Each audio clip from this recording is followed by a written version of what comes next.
I'm actually going to talk about part 2 and 3 of Light of the Jedi. I was going to do a review after I read part 2, but then I just was so excited I went right into part 3.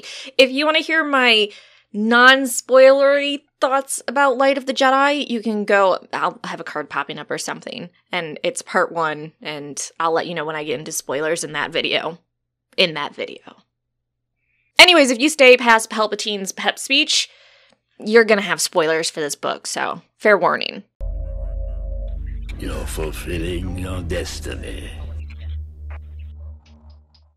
First off, the second part is the longest part, and it's basically dealing with the Nihil, which we saw the first emergence in the interlude between part 1 and part 2. The Nihil are fine. Like I said in my part 1 review, they reminded me of Reavers from Firefly, but maybe not as cool?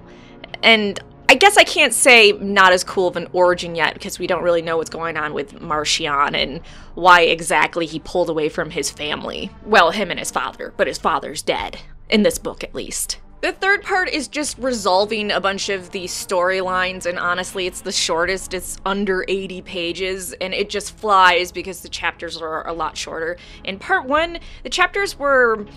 you could get through them in 5 to 10 minutes, depending on how fast of a reader you are, Part 2, I would say it was more 10 to 25 minutes per chapter, and then in part 3, it went back down to like 5 to 10 minutes to get through a chapter. And I just say that because I know certain people have quotas for getting through chapters, or they use a chapter to get in their reading per day. So it's for those people. I'm not a nutter about how many minutes chapters are. I swear, I'm a nutter in other ways. I really like the kind of post-apocalyptic scavenger reaver sort of thing normally, so don't think this is because I have a bias against them. I like Reavers and Firefly. I like the post-apocalyptic worlds in, was it season 3 of Rick and Morty? Rick Mancing the Stone, but they just seemed a little stupid in this book. I don't know, they were, maybe because they were pumped up so much by Lucasfilm as these are the big bads, and I can definitely see by the end of the book how these are going to be the big bads. I mean, we have Marchion, who has taken control of the Tempest Runners. He has their balls, even though one doesn't have balls, in his hands. And then Marchion has the paths to jump anywhere in the galaxy along hyperspace routes that aren't plotted out, or the normal ones. He travels through it in a different way, which is hard to explain if you didn't read the books. There are normal hyperspace lanes, but he, through using a person of the Tekka line, has been able to find new paths and a new way to travel through hyperspace, which is what caused the collision in this book. We figure out that he had made one of those ships go into the path of a hyperspace lane, cause the disaster and all the emergencies so he could get in control. I'm really interested to see or figure out what is going on with his family and why he hates the Jedi so much. Also, I'm so pissed that he has Loden Greatstorm because I love that fucking Jedi Master. I love him so much, and if you listen to the audiobook, the dude, how he does his voice, he sort of has like this French, just goofball accent, and I'm all about it. I knew, if you go back to my part 1 review, I said there was no way Elzar and Avar Kriss hadn't fucked. Now, we learn in the epilogue of this book that they did screw around as Padawans, we just don't know how much.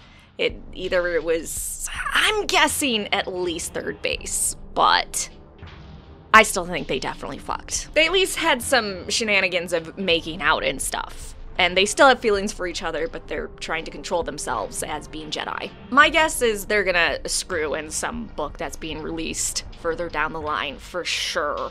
I'm guessing what Elzar saw at the end, with all the Jedi dying, but dying while in fear, and the things in the darkness coming out, are the plants that are supposedly this new alien species that just feeds on the Force and loves the shit out of the dark side. Also, if you read the little blurb, lightsabers don't work against them, or they're highly resistant against it, so this is gonna be a lot of fun. I cannot wait for the next book. I know most of you just read the adult stuff and you don't go into the kids stuff. Unfortunately, I have been shamed so hard on this channel for not reading every bit of Star Wars canon, even the little kiddie books.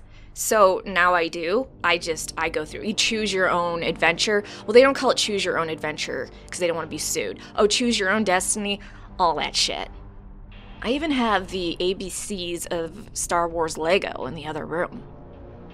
I don't have kids. It's weird. Anyways, there's the kids version of The Light of the Jedi, and I didn't know that, and I hadn't finished this book yet. I had just gone through part 1, and I just started flipping through this, and it spoiled a little bit for me. Just a little bit. So then I put this down and went right into finishing this book. It's the same thing for the first issue of The High Republic, which came out last week on Wednesday. Don't read that until you've read Light of the Jedi. If you don't give a shit, it might be a little bit confusing, but I absolutely loved this book. I thought it was great. I'm not paid or anything by Lucasfilm or Disney or Marvel or anything, in case you're like, oh, she's been raving about this book because she's a shill. I'm not a shill. Disney or Star Wars or Lucasfilm has never paid me to promote anything of their Star Wars variety or their Marvel variety. It's getting a little hurtful. But as always I say, Lucasfilm, Star Wars, Disney, I don't give a shit. Hit me up. Let me shill for you. Especially if it's gonna be this sort of stuff, because this was so good! I think Avar having this dirty little lustful thing and this love that they're trying to deny makes her a bit more of an interesting character. I still just think she's too much of a generic good guy. I hear the song of the Force, and I'm about the light, and I'm just so caring and always calm, and I'm just like, okay, that's boring. We had that with Rey. Can we just not have these characters that are just so fucking good and perfect? I think the last thing I want to touch on is there was a lot of talk about how this book was a social justice warrior thing, and I read it through and I didn't get that. I did get the comparisons between what was happening in the book and what we're going through with the pandemic and how they were trying to push the economy, at least in America. I'm not aware of other countries exactly how you have been handling the pandemic, and how people's lives were more important than the economy and making money. So I definitely saw what they were pushing about the pandemic in the book. And I'm not saying whether that's right or wrong. I really don't want to have that discussion. I really don't give a shit. I thought it was an interesting parallel and a good way of looking at our current situation without it being directly about our situation, but I understand how that does anger a lot of people and seems to rev them up. So if your trigger is anything that alludes to real world politics and events, and it just fucking just pisses you off and makes you go all Karen rage, don't read this book. Ooh, maybe it's also because their thing is we're all the Republic. They think that's a social justice warrior thing. I think that's just a way of, trying to unite people, make the galaxy a better place. Anywho, read this book, otherwise your sleep paralysis demon will get you tonight.